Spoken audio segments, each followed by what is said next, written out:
également. Bonjour, pasteur. Bonjour. Merci pour votre disponibilité. Merci pour l'invitation. Alors, ensemble avec vous, nous aimerions découvrir un de vos, je crois, votre premier livre. Oui, bien sûr. Alors, il s'intitule Redéfinir la louange, l'adoration et le culte. Et dans ce livre, on trouve cette merveilleuse citation: on loue Dieu comme il le veut et non comme on le pense. Alors, pasteur Adams, en parcourant votre livre, nous aimerions proposer aussi téléspectateurs la possibilité de découvrir combien il est riche. Alors, la première question est celle de savoir de l'inspiration à la rédaction. Vous êtes parti d'où? Vous êtes parti d'une observation de ce qui se passe dans la société, vous êtes parti d'une révélation reçue de Dieu par la voix audible, ou bien d'une autre manière? C'est une très belle question. Je pense que il faisait déjà quelque temps que j'avais l'opportunité, par la grâce de Dieu, d'enseigner dans une église ou une autre, ou des conducteurs de louanges ou des assemblées. Alors, je dirais que je suis parti d'un constat ou d'une contrainte. La première contrainte, c'était que j'arrivais 2 fois dans les églises, on me donnait des bons sujets, des bons thèmes, genre l'impact de l'adoration, combattre par la louange. Et lorsqu'on allait dans les fondamentaux, quelle est la définition elle-même de l'adoration ou de la louange, eh bien, je me retrouvais 2 fois dans ces séminaires à ne plus parler de tous ces impacts qu'on avait prévu de parler, juste définir seulement la louange elle-même. Et ce constat ayant été fait plusieurs fois, je me suis dit, tiens, au lieu de rentrer chaque fois pendant que l'Église s'attend à apprendre quelque chose de bien particulier sur la louange, de revenir chaque fois aux définitions. Et en plus, je ne peux pas m'imaginer que je vais prêcher dans toutes les églises.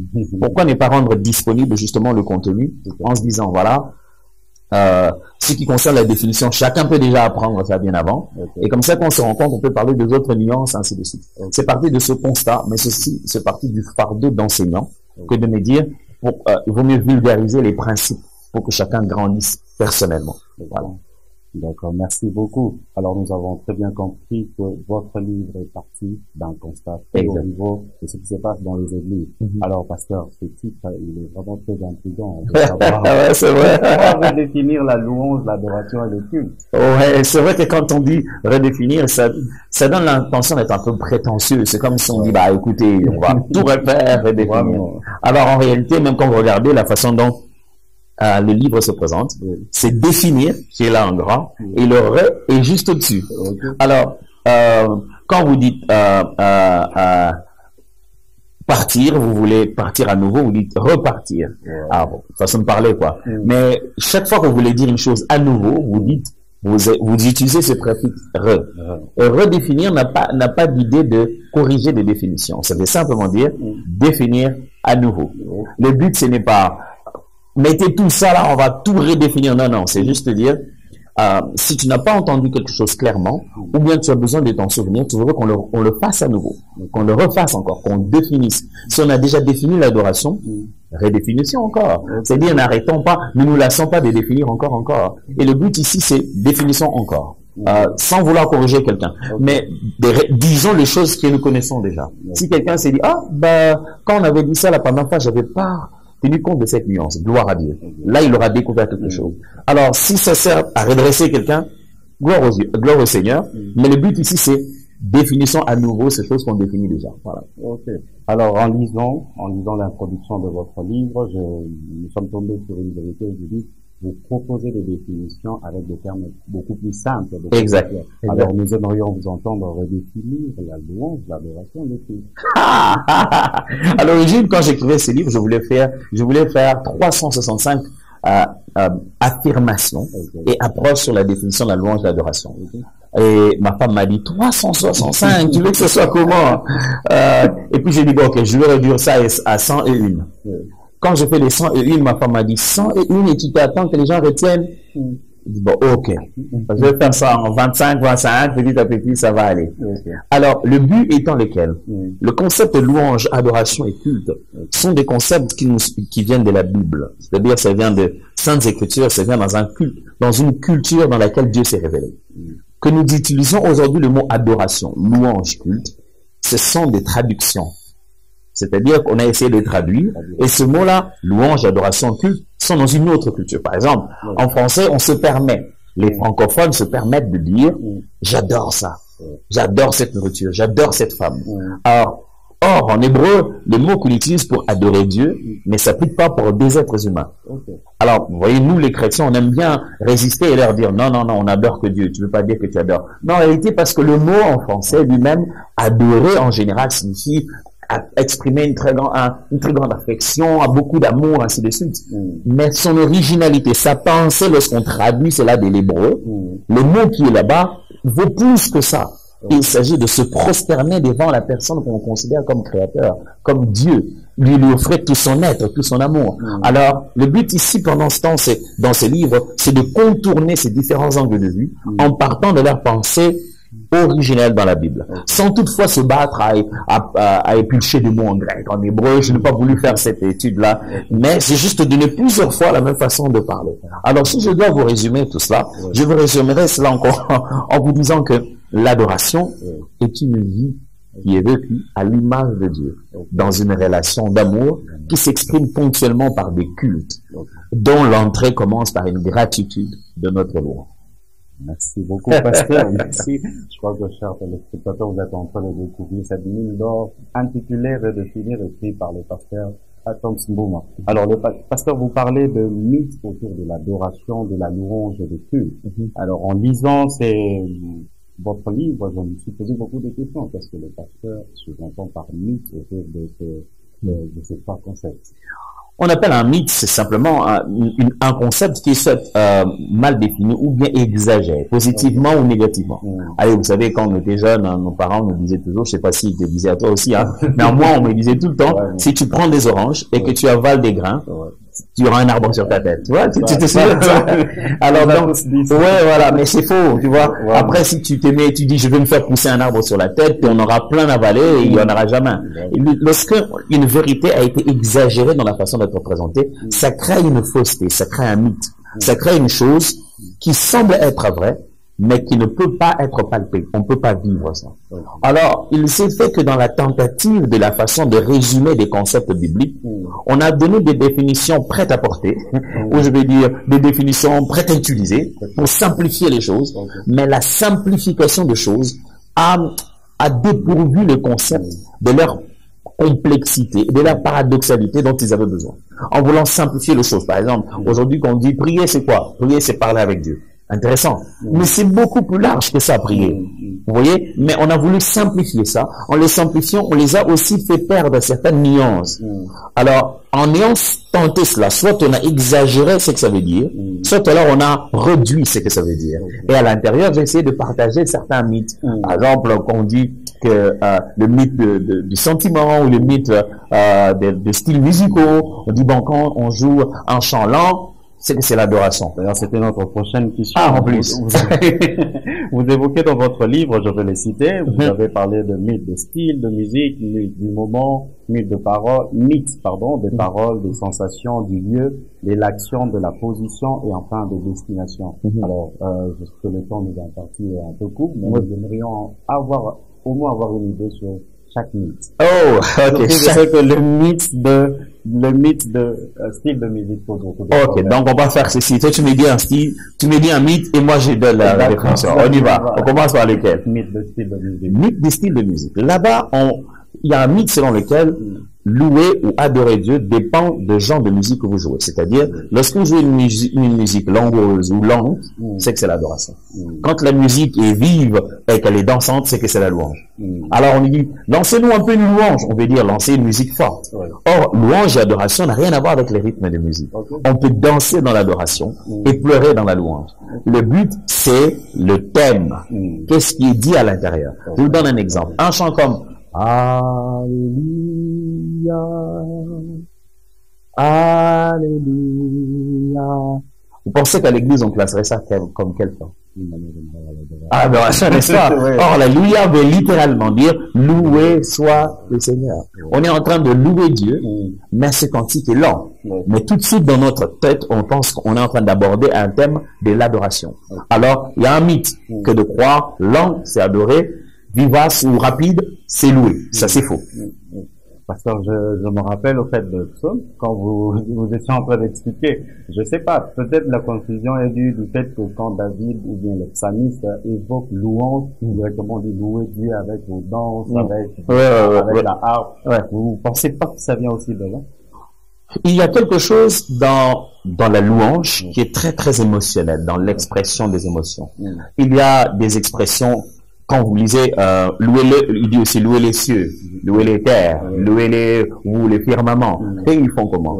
Vous voyez? Alors, il dit aussi des choses du genre, pourquoi t'es battu au-dedans de moi, mon âme? Je loue l'Éternel, je le louerai encore. Il parle de louer Dieu à un moment où émotionnellement il souffre. Il souffre, son âme est abattue, mais il impose à son âme de louer Dieu. Ça, c'est pas le moment des acclamations. Donc, c'est vrai qu'il y a ce côté, dans les louanges d'Israël, il y a ce côté dans les expressions pour dire louange, il y a ces mots qui veulent dire chanter pour Dieu, pousser des cris de joie. Il y a ces genres des expressions qui existent. Mais louer n'est pas directement synonyme à un cantique vivace, quoi. Merci beaucoup. Alors, on passe au second mythe. Oui. Mythe de parole. Mythe de parole. Là, les gens pensent que louer, adorer Dieu, c'est bien parler. Avoir le verbe. C'est sortir. Oui, voilà, on s'est dit que s'il parlait comme ça, c'est parce qu'il était les meilleurs adorateurs. Non, l'adoration était dans sa vie. Ça venait de sa vie. Ça venait de sa relation avec Dieu. Alors, l'adoration n'est pas basée sur la parole. Mais quand quelqu'un adore, il se met à parler. Il y a un des chants que chante, j'ai dit, donc ce qui remplit le cœur finit par être exprimé par la bouche. Alors, l'adoration n'est pas question de qui parle le mieux. Non, l'adoration est basée sur la relation. Vous répéterez plusieurs fois, je vois que vous êtes marié, vous répéterez plusieurs fois à votre femme que vous l'aimez, vous l'aimez, vous l'aimez, vous l'aimez. Si ça ne se voit pas dans le fait, elle va s'en fatiguer, hein. Elle dit, tu dis tout le temps ça, mais après, tu ne respectes pas ta parole, et tu es méchant envers moi. Alors pour Dieu, c'est la relation qui est bâtie. Ce qui se dit doit être vrai. Vous voyez, on adore en esprit, en vérité. Vérité ou être vrai signifie être conforme à ce qui est. La relation doit être. On ne doit pas dire à Dieu, tu es saint, sans que nous soyons saints. C'est pourquoi la Bible dit, soyez saints, tel que votre Père céleste est saint. Alors à partir de ce moment-là, l'adoration, c'est ce que nous sommes pour Dieu. Et ça, même quand on dit rien, notre silence adore. On se met à parler parce que cela vient de cette relation. Donc l'adoration, ce n'est pas parler. Mais quand on a adoré par sa vie, on finit par parler. Ok, merci beaucoup. On a beaucoup de questions. On va essayer d'évoluer rapidement. Je voudrais qu'on prenne un dernier mythe, le mythe du Dieu. Est-ce que l'adoration, la louange, les cultes sont forcément liés à Dieu? Ça, c'est une chose que l'on pense d'habitude. On pense que si je dois adorer Dieu, si je dois passer un bon moment avec le Seigneur, je vais à la montagne. Je dis, ou si je veux vraiment prier Dieu, adorer très bien, ça doit se passer à l'église. Non. Jésus-Christ, justement, dans le livre de Jean, chapitre 4, le débat qu'il a avec la femme samaritaine est un débat des lieux. La femme dit, c'est ici qu'il faut adorer Dieu, vous les Juifs, vous dites c'est à Jérusalem. Et Jésus, pour pouvoir clarifier ce débat, il dit, madame, c'est ni sur cette montagne, il évoquait le mont Garizim à Sichar, il dit, ce n'est ni sur cette montagne, ni à Jérusalem qu'il faut adorer le Père. Et il dit, car Dieu est esprit. Il faut que ceux qui l'adorent en esprit et en vérité. Jésus, le débat sur les lieux. Toi, tu commences à parler de l'esprit et de vérité. C'est une façon pour Jésus de dire, ça ne dépend pas de où tu es, mais ça dépend de comment tu es. C'est-à-dire, si je suis au lieu le plus loin, à la montagne, et que je ne le fais pas en esprit, c'est mort. Si je suis dans ma chambre en secret en train de prier et je ne le fais pas en vérité, c'est mort. Mais je peux être en plein milieu de la rue en train de marcher. J'ai l'esprit en vérité. J'adore le Père. Gloire à Dieu. Merci beaucoup. Alors, pasteur, il y a un dernier mythe que vous voulez sans problème. C'est le mythe de destination. Nous avons vu dans votre livre une explication. Alors, j'aimerais laisser le secrétaire de Alors, quand on parle de mythe de destination, c'est-à-dire qui est le destinateur ou le consommateur de l'adoration. Quand nous adorons Dieu, ça c'est une chose que très souvent les conducteurs de louange et les chants de l'église souffrent de ça. Parce que quand on vient, on veut faire un culte, on va adorer Dieu, on est confondu sur qui doit apprécier notre louange. Qui doit dire que c'était bien. C'est lui la destination. Imaginez-vous que vous venez chez moi, et bon, moi j'étais pas là, j'arrive, et puis après vous me dites, vraiment, ton kit qu'on a préparé aujourd'hui, c'était très bon. Je serais très étonné. Tu as mangé ça? Parce que c'était pas toi qu'on a préparé ça. Alors c'est une question qu'on poserait quelquefois aussi à l'église. Il y a des gens qui se disent, bon, l'adoration d'aujourd'hui, c'était pas bien. Alors, des fois, on a envie de leur dire, tu as consommé ça? C'était pas toi qu'on adorait. Tu n'étais pas toi censé te sentir bien quand nous on adorait. On adorait Dieu. Le seul véritable arbitre pour dire, j'ai aimé et je n'ai pas aimé, c'est Dieu. Il existe certes qu'on n'a pas pu participer, qu'on a ressenti de la distraction, mais Dieu peut être adoré dans un moment où toi tu as senti que c'était mou, c'était trop silencieux, la musique n'était pas bonne, mais Dieu a été glorifié. Alors à un moment donné, on a le mythe selon lequel c'est le pasteur qui doit ça. Oui, même les conducteurs adorent, ils regardent les pasteurs, ou c'est la femme du pasteur, dès qu'elle la voit seulement qu'elle va s'asseoir, ou c'est pas bien, c'est qu'on va nous gronder à la fin du culte. Donc le destinataire final est perdu. On ne sait pas, on adore qui finalement. Et c'est important de s'en souvenir. On adore Dieu, c'est lui le consommateur de nos biens. Alors, pasteur, avant de passer à l'étape suivante, il y a une question qui me vient à l'esprit. J'ai vu ça aussi dans votre livre. Je rappelle que vous êtes à la fois conducteur de culte et formateur dans ce domaine. Alors, pasteur, est-il important de former les gens à la conduite de culte? Je pense que oui. Originalement, vous savez, moi, quand je suis allé faire mes premières études théologiques en Afrique du Sud, j'étais parti d'abord pour faire des études pastorales, et puis des études en leadership et tout ça. Après, je me suis retrouvé qu'il y avait une autre option qui ne m'était pas permis parce que j'étais pas des assemblées de cette université-là. Alors, on m'a donné une option de faire une formation justement en conduite de culte. C'est là que j'ai découvert combien c'était utile de former les conducteurs de culte. Vous savez, aujourd'hui, on a quelqu'un qui a un don, qui a cet appel, on l'envoie en théologie. Et puis demain, on s'est plaint pourquoi avant de commencer le culte, il lit d'abord un verset de Bible qui donne beaucoup d'explications. Mais c'est ce qu'on a fait de lui. Vous voyez, on a fait de lui un prédicateur qui bouillonne avec l'envie de prêcher. Mais ce n'est pas... je pense qu'il y a un cadre approprié, comme il en était pour le temps pour les Lévites, où on peut mettre les conducteurs de culte pour qu'ils apprennent mieux leur ministère, qu'ils comprennent très bien ce qu'ils doivent faire comme un ministère d'aide. Il est très, très important. Vous savez, un pasteur peut se passer à la chair, dire une chose, le pasteur après, l'église passe et corrige. Un chantre l'a chanté dans un cantique et s'est passé sous ses commentaires. Et il a perturbé toute la théologie de l'église. Alors, il est important que ces personnes, qui des fois, les pasteurs de l'église peuvent peut-être passer 3-4 fois le mois pour prêcher, mais sinon qu'un seul conducteur de louange, il peut être là tout le jour. Il peut être plus influent que le pasteur lui-même. Et il est important que de telles personnes, à qui l'on remet la responsabilité, je vais dire, indirectement, doctrinale de l'église, que ces personnes-là soient bien formées. Merci beaucoup, pasteur, parce qu'on comprend par là l'importance de ce temps de louange, d'adoration dans un culte collectif. Alors, il y a une question où vous parlez, vous expliquez, vous détaillez sur le culte. Vous évoquez le culte personnel, vous évoquez aussi le culte de l'assemblée avec tout le monde. Alors, nous aimerions vous entendre nous expliquer comment doit se passer le culte personnel, comment doit se passer. Ça, c'est long, tout ça. Mais je vais essayer de résumer. De manière plus brève. Oui, de manière assez brève. Le culte, quoi qu'il en soit, le culte commence d'abord individuellement. Souvenez-vous de Moïse. Moïse rencontre Dieu personnellement. Et quel est le défi? Dieu veut qu'il aille chercher un peuple pour venir l'adorer. Alors, on commence d'abord par un culte personnel, individuel. Après quoi vient un culte conjugal dans un contexte de couple, c'est-à-dire l'homme et la femme. Après quoi vient ce qu'on appelle le culte domestique ou familial. Familial d'abord pour dire membre de famille, domestique pour dire toute personne habitant sous votre toit. Donc ça peut être vos enfants ou pas, cousines ou cousins ou quoi. Et puis après vient ce qu'on appelle le culte collectif, où on va maintenant faire avec d'autres chrétiens, d'autres enfants de Dieu.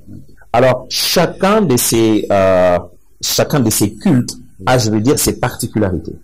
Par exemple, quand vous êtes dans un culte personnel, vous ne considérez pas la communion fraternelle comme une étape, parce que c'est vous êtes seul.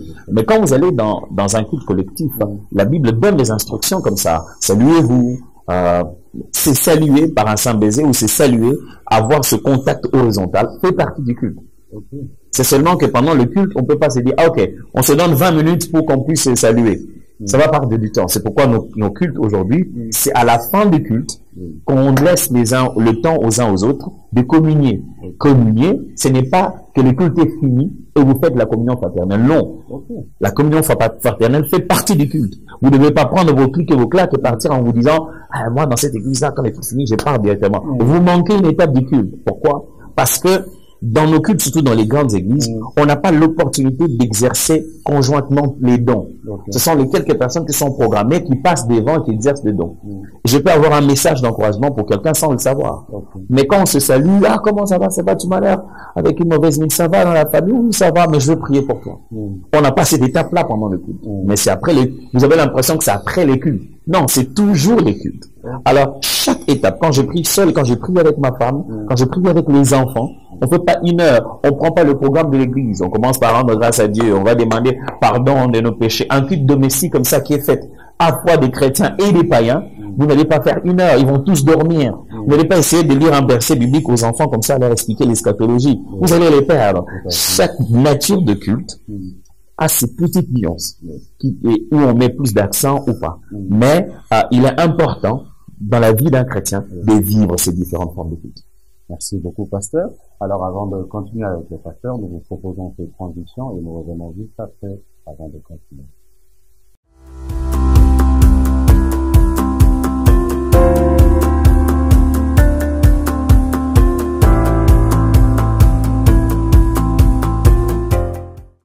Merci de nous retrouver dans votre programme au fil de la plume. Alors, pasteur, nous allons poursuivre.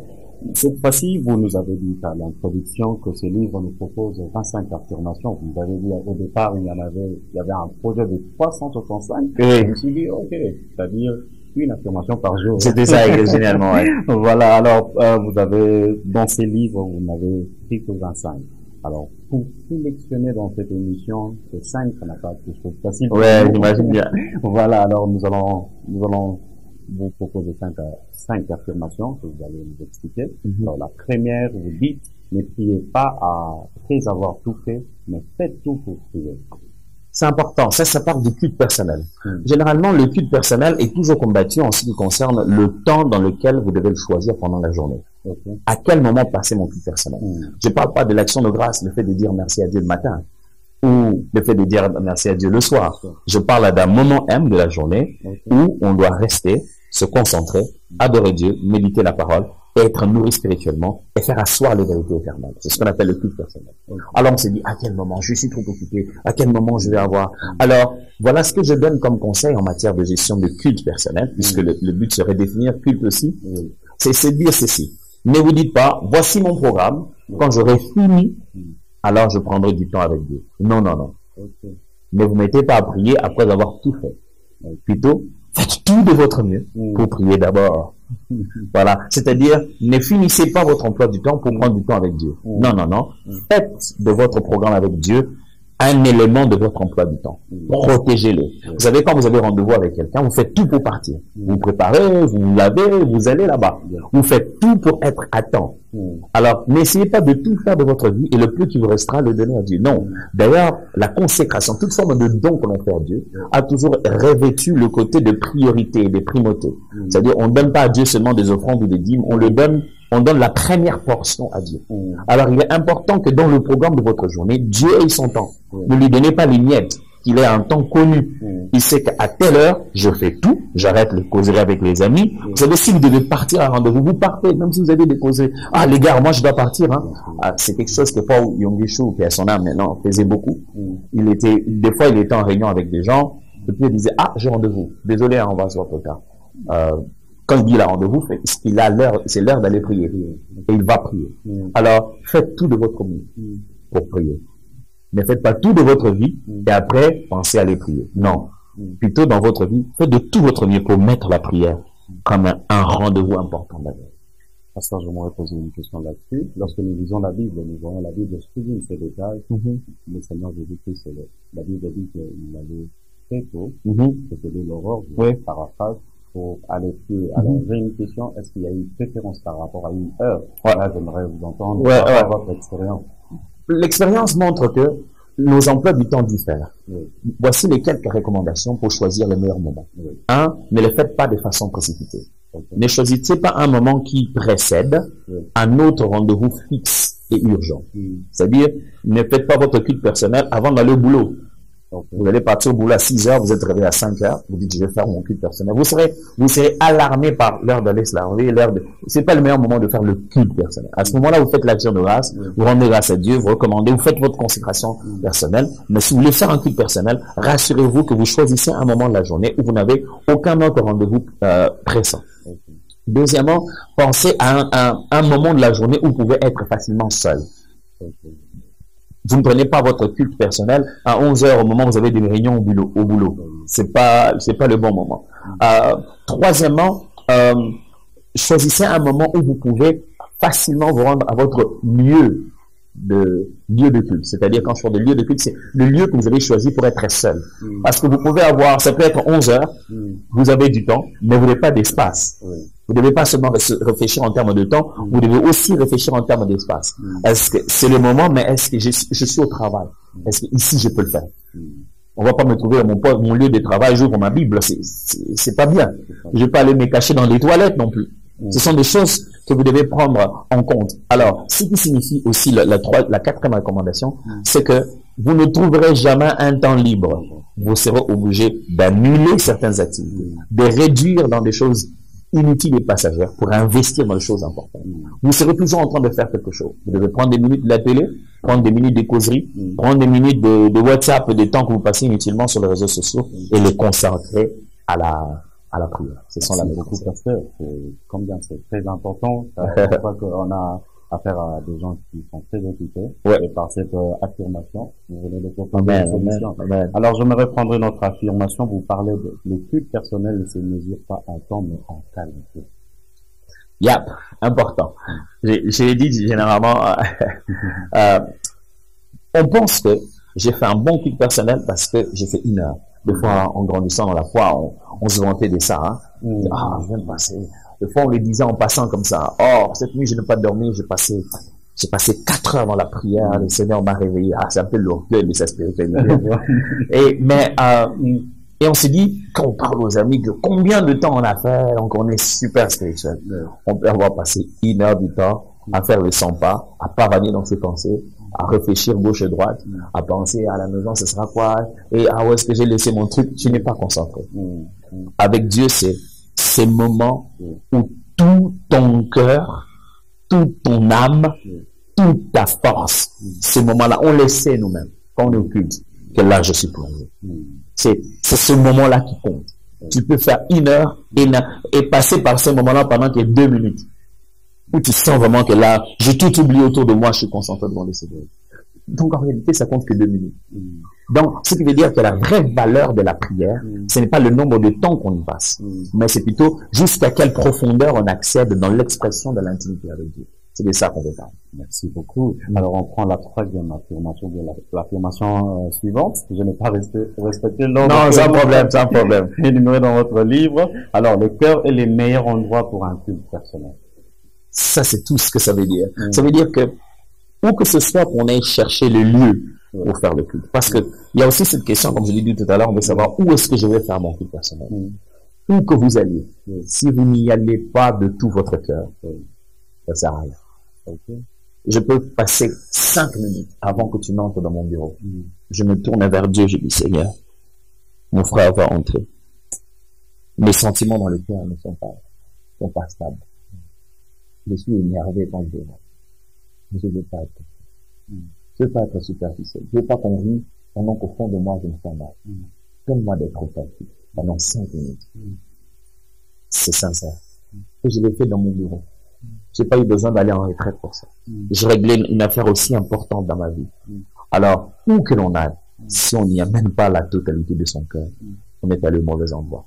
Or, si on a son cœur totalement, même qu'on est dans le ventre du poisson, Dieu nous exauce. Gloire à Dieu. Je crois que ceux qui sont très bénis. La gloire à Dieu, moi aussi, je suis béni. Alors, la quatrième affirmation, vous parlez de la louange dépend de savoir et non de sentir. Important, hein? Parce que la foi chrétienne n'est pas basée sur l'expérience seulement. Allez, je ne veux pas vous embrouiller avec toutes les bases de la théologie, mais la foi chrétienne n'est pas basée seulement sur comment on expérimente les choses, mais ce que l'on sait. Qui est Dieu? Nous ne sommes pas devenus enfants de Dieu parce que nous l'avons senti en nous. Nous sommes devenus enfants de Dieu parce que nous avons cru. Nous avons cru parce que nous avons su. Parce qu'il nous a été révélé, nous a été dit, nous a été montré que Christ est Seigneur. Celui, Dieu fait chair, le Fils de Dieu, le chemin, la vérité et la vie, on a cru en lui. Alors, on base notre louange, notre adoration, non pas parce qu'on ressent que Dieu est puissant, parce qu'on sait que Dieu est puissant. Pas parce qu'on ressent que Dieu est omniscient, mais parce qu'on sait que Dieu est omniscient. Donc, la louange ne dépend pas du ressenti, mais dépend de ce que l'on sait, de ce qui est connu. Jésus-Christ était très clair quand il est en train de parler au sujet de l'adoration. Il dit, vous adorez ce que vous ne connaissez pas. Nous adorons ce que nous connaissons. Regardez pas ce que vous ressentez, non, ce que vous ne connaissez pas. La révélation de Dieu est la base de toute adoration. Quand Dieu se révèle à nous, il veut qu'on connaisse qui il est. Il dit, c'est alors que vous saurez que je suis le Seigneur. Savoir qui il est. Quand il se révèle à nous, la première des choses, c'est cette réalisation. On est expérimenté ça comme une sensation ou pas. Mais c'est cette illumination dans notre esprit, on se rend compte que, oh, non, Dieu existe.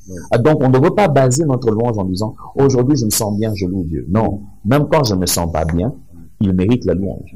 Même quand je n'ai pas d'argent, il est riche. Omniscient, il est omnipotent, il a tous les moyens. Même quand ces jours-là je suis malade, il reste Jéhovah Rapha. Je loue pas Jéhovah Rapha parce qu'il m'a guéri. Je loue Jéhovah Rapha parce que je sais qu'il est Jéhovah Rapha. Mais on sent l'expérience que je suis en train de vivre.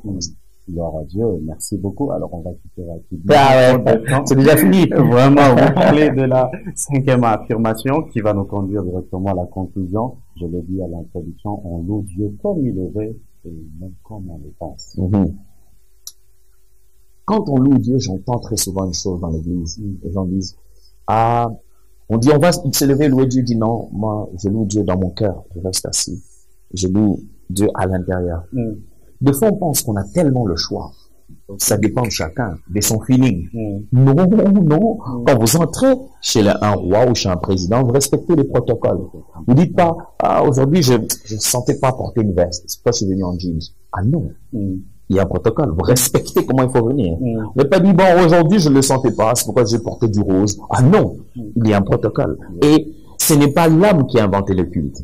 C'est Dieu qui a inventé le culte. C'est Dieu qui est sorti de l'invisible pour se révéler à l'homme et qui a, par cela, montré un parcours par lequel l'homme connaît le chemin jusqu'à accéder à Dieu. Donc, il y a un protocole divin. Dieu se manifestait. On ne peut pas louer Dieu comme on veut. On doit le louer comme lui le veut, comme lui il a établi le principe. Il a dit voici comment ça me plaît. Vous ne pouvez pas le faire autrement. Vous ne pouvez pas inventer une surprise. Tout ce qu'il veut, c'est que vous puissiez obéir à ce processus. Et Jésus était clair quand il disait si vous m'aimez, vous garderez, littéralement vous obéirez à mes commandements. Donc pour Dieu l'extrême amour, c'est le simple respect de ce qu'il a révélé déjà. Alors on loue pas Dieu comme nous on veut. Il dit, mais moi je suis un peu du genre, quand les gens sont en train de beaucoup danser, pourquoi faire ça devant les gens? On sait que vous avez le choix. Dieu est digne de louange. J'aimerais même exagérer en disant, il est digne de notre ridicule. Regardez comment David devient. David devient carrément ridicule devant les gens, mais Dieu est digne de ce qu'un si grand personnage devienne rien devant les gens, parce qu'il veut montrer que quelqu'un d'autre est plus grand que lui. Est-ce que le protocole humain n'imposait pas à un roi de ne pas faire de telle chose, mais le protocole divin lui imposait de louer Dieu comme Dieu le mérite. Amen. Alors vous avez découvert vous-même ce cache dans cette mine d'or intitulée Redéfinir la louange, l'adoration, le culte. Pasteur, merci beaucoup. Merci à vous. Ensemble avec vous, on a découvert.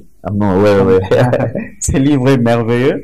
Nous vous fixons rendez-vous au prochain numéro. Nous remercions l'équipe de la réalisation, de la programmation ainsi que de la coordination. Pasteur, nous serons ravis de vous retrouver prochainement et nous vous laissons Amen, bien sûr. Pour très bientôt. Merci beaucoup. À la prochaine, que Dieu vous bénisse.